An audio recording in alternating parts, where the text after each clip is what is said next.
آل محمد۔ سب سے پہلے تو بہت بہت شکریہ کہ آپ نے اپنے قیمتی وقت سے میرے سوالوں کے لیے وقت نکالا۔ جزاک اللہ خیر۔ سب سے پہلا سوال میرا یہ ہے کہ ایک نوجوان جس کو سمع و ہدایت مل جاتی ہے، جس کو سمجھ آ جاتا ہے، جو فیصلہ کر لیتا ہے کہ میں نے اب اپنی زندگی دین کے مطابق گزارنی ہے، اس کے محلے کے قریب سنیوں کی مسجد ہے، دیوبندیوں کی یا بریلیوں کی، وہاں پر جاتا ہے تو اس کو وہاں پر ایک دین کا اور طرح کا ماحول نظر آتا ہے۔ وہ کچھ عرصے بعد وہابیوں کی مسجد میں جاتا ہے تو وہاں پر اس کو ایک دین کا مثلا نماز کس طرح پڑھنی ہے ایک اور طرح کا ماحول نظر آتا ہے۔ شیعوں کی میں جاتا ہے ایک اور طرح کا نظر آتا ہے۔ اب اس بندے کے پاس دینی کوئی علم نہیں ہے، قرآن و حدیث کا کوئی علم نہیں، وہ سنیوں سے پوچھتا ہے آپ اس طرح نماز کیوں پڑھتے ہیں، اس کو بتاتے ہیں کہ یار حدیث میں یہ آیا ہے۔ وہ وہابیوں کے پاس جاتا ہے، یار اس طرح آپ نماز کیوں پڑھتے ہو، وہ بتاتے ہیں کہ حدیث میں یہ آیا ہے۔ تو ایک عام بندہ جس کو نہیں پتا کہ صحیح حدیث کون سی ہے، حسن کے درجے پر کون سی ہے، کس کا راوی صحیح ہے کس کا نہیں، وہ کس طرح ایک حق بات تک پہنچے اور کس طرح ایک صحیح رستے تک پہنچے؟ کوئی مشکل کام نہیں ہے جی، یہ جو آپ نے اتنا لمبا سوال کیا نا، یہ بھی ساری باتیں انہوں نے ہمارے دماغ میں ڈالی ہوئی ہیں کہ شاید کوئی یہ بڑا مشکل کام ہے حق تک پہنچنا۔ بڑا آسان کام ہے۔ دیکھیں، قرآن حکیم ترجمے سے پڑھنا یہ کوئی مشکل کام آج کے دور میں تو نہیں ہے۔ وہ جس مکتب فکر کی مسجد کے محلے میں پیدا ہوا یا جس گھر میں پیدا ہوا، وہ اسی فرقے کا ترجمہ پڑھ لے، اس سے یہ پتہ چل جائے گا کہ قرآن میں یہ لکھا ہوا ہے اور ہماری مسجد کے امام صاحب تو بالکل الٹ بتا رہے ہیں۔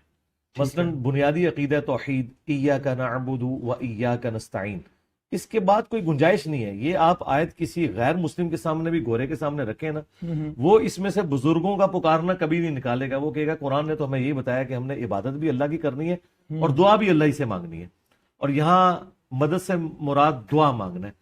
ایک تو وہ ظاہری اسباب ہے، وہ تو قرآن میں ہے کہ آپ نے ایک دوسرے کی مدد کرنی ہے، وَتَعَاوَنُوا عَلَى الْبِرِّ وَالتَّقْوَى وَلَا تَعَاوَنُوا عَلَى الْإِثْمِ وَالْعُدْوَانِ۔ لیکن ایک ہے کہ غائب میں دعا کے لیے پکارنا، وہ صرف اللہ کے ساتھ خاص ہے۔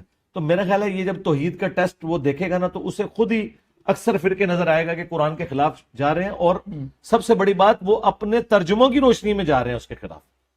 اب اس کے بعد وہ بحث کسی سے نہ کرے، وہ جب کسی عالم سے یا کسی امام مسجد سے بات کرے گا تو اسے 2 منٹ میں اندازہ ہو جائے گا کہ یہ بغیر دلیل کے بات کر رہا ہے۔ یہ کہنا کہ وہ بھی یہ کہتے ہیں، بھائی اس طرح کہنے سے کچھ بھی نہیں ہو جاتا۔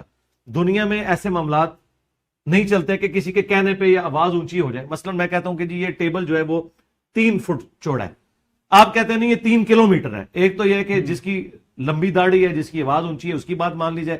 دوسرا طریقہ ہے کہ آپ یہاں پہ رکھیں ایک میئرنگ ٹیپ اور اسے ماپ لیں۔ تو قرآن و سنت میئرنگ ٹیپ ہے اسلام کی، اس کے مطابق چلیں۔ تو یہ بات تو لوگ کرتے ہیں کہ جی ان کے پاس بھی حدیثیں ہیں، جی ان کے پاس بھی آیتیں ہیں، کوئی کسی کے پاس کچھ بھی نہیں ہے سوائے اس کے کہ جو حق کے اوپر چل رہا ہے۔ وہ جب آپ کو دکھائیں گے آپ کو پتہ چل جائے گا۔ باقی جو آپ نے ضعیف اور صحیح کی بات کی، دیکھیں اہل سنت وہ ہے جو قرآن کے بعد سب سے افضل کتابیں بخاری مسلم کو مانتے ہیں۔ بخاری مسلم کی صحت کے اوپر امت کا اتفاق ہے اہل سنت کا۔ شاہ ولی اللہ دہلوی جو محدث اعظم مانے جاتے ہیں بریلویوں کے ہاں، دیوبند کے ہاں، اہل حدیث کے ہاں، اور بلکہ مجدد مانے جاتے ہیں 12ویں صدی ہجری کے، انہوں نے حجت اللہ البالغہ میں لکھا ہے کہ بخاری مسلم کی تمام احادیث جو متصل ہے وہ قطعی الصحت ہے، اور بخاری مسلم سے دشمنی رکھنے والا اہل بدعت اور اہل سنت سے خارج ہے۔ تو سرکار نماز کا آپ طریقہ کہہ رہے ہیں نا، بخاری مسلم کھولیں، نماز کا چیپٹر نکالیں، آپ دیکھ لیں کہ نماز اس میں کس طریقے سے لکھی ہوئی ہے۔ اب پریکٹیکلی اگر کروڑوں مسلمان اس کے خلاف چل رہے ہیں نا، تو اس کا کوئی لینا دینا نہیں اسلام کے ساتھ۔ اس کی وجہ یہ ہے کہ آج مسلمان اپنی بدعمالیوں میں قرآن و سنت کے بالکل خلاف چل رہے ہیں، جس کی وجہ سے دنیا میں ذلیل بھی ہو رہے ہیں۔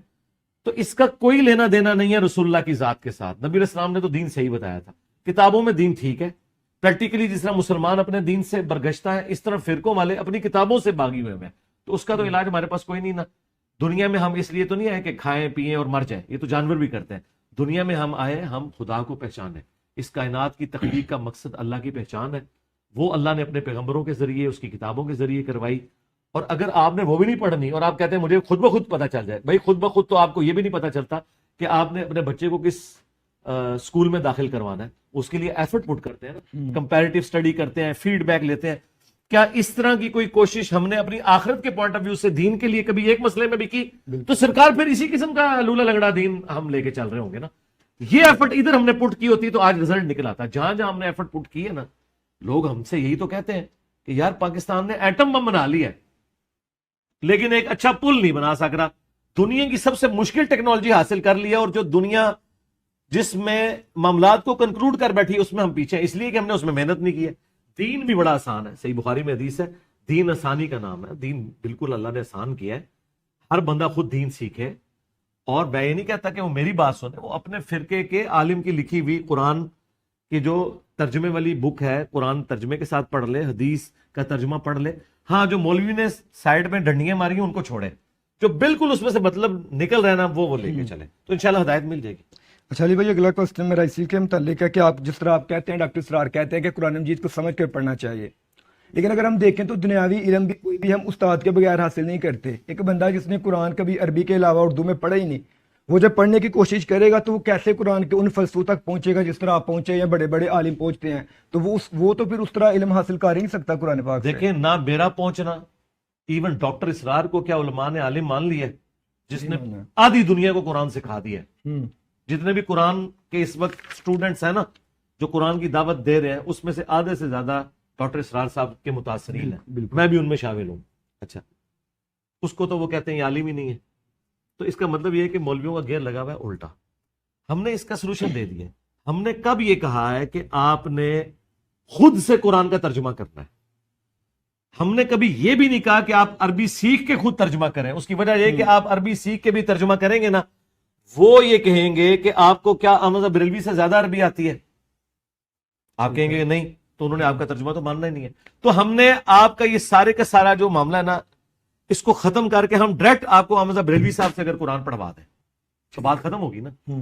یعنی ہم کب کہہ رہے ہیں کہ آپ ہم سے قرآن پڑھیں یا آپ خود عربی سے ترجمہ کریں؟ ہم کہہ رہے ہیں نہیں، آپ اعلیٰ حضرت احمد صاحب بریلوی صاحب جو فوت ہو چکے 1921 میں، آپ ان سے قرآن پڑھیں، ان کی قبر پہ جا کے نہیں. وہ ترجمہ جو آپ کو تھما گے آپ کی زبان کے اندر، کیونکہ آپ کتنی بھی عربی سیکھ لیں ان سے اچھی تو نہیں عربی جانتے بقول ان کے. اگر آپ دیوبندی ہیں تو آپ اشرف تھانوی صاحب کا ترجمہ پڑھ لیں، آپ ان سے زیادہ عربی تو نہیں جانتے. تو آپ ویل انوینٹ نہ کریں، ویل انوینٹ ہوا ہے. صحابہ کرام کے ساتھ بھی یہی تھا، انہیں ترجمہ کروانا نہیں پڑا، ان کی زبان میں تھا. تو قرآن بھی جب اردو میں احمد بریلوی نے کر دیا یا اشرف تھانوی نے کر دیا تو ان سے زیادہ کوئی عربی جانتا نہیں ہے. انہوں نے آپٹیمل ترجمہ کیا ہے جو ایک بندے کی ریکوائرمنٹ تھی. ہم نے کبھی نہیں کہا کہ آپ علماء سے نہ پوچھیں. ہم یہ کہتے ہیں علماء سے پوچھیں یہ لکھا کہاں ہوا ہے، اپنے ترجمے سے ہی دکھا دو. یہ تو قرآن میں بالکل واضح ہے. سورہ توبہ میں اللہ تعالیٰ نے فرمایا بالکل اینڈ پہ جا کے، یہ نہیں ہو سکتا کہ ہر شخص ہی جا کے علم دین حاصل کرے. چاہیے یہ کہ ہر قبیلے میں سے چند لوگ اٹھیں جو علم دین حاصل کریں اور لوگوں کو سکھائیں. تو ہم بھی یہی کہتے ہیں چند لوگ ہی اٹھیں گے. بھائی اگر یہ ہر بندہ ہوتا تو یہ امت مل کے ایک ڈاکٹر اسرار اور پیدا کر دیتی، ایک احمد دیداد اور پیدا کر دیتی، ایک مودودی اور بنا دیتی. تو وہ تو گاڈ گفٹڈ لوگ ہیں جن کو اللہ تعالیٰ نے صلاحیتیں دی ہیں. سب لوگ نہیں ایسے ہوں گے، چند لوگ ہوں گے وہ سکھائیں گے، باقی لوگوں نے سیکھنا ہے. ہاں یہ ان کا رائٹ ہے کہ وہ پوچھیں گے کہاں لکھا ہوا ہے، ٹھیک ہے، اس کو آپ نے فالو کرنا ہے ٹیکسٹ. اگلا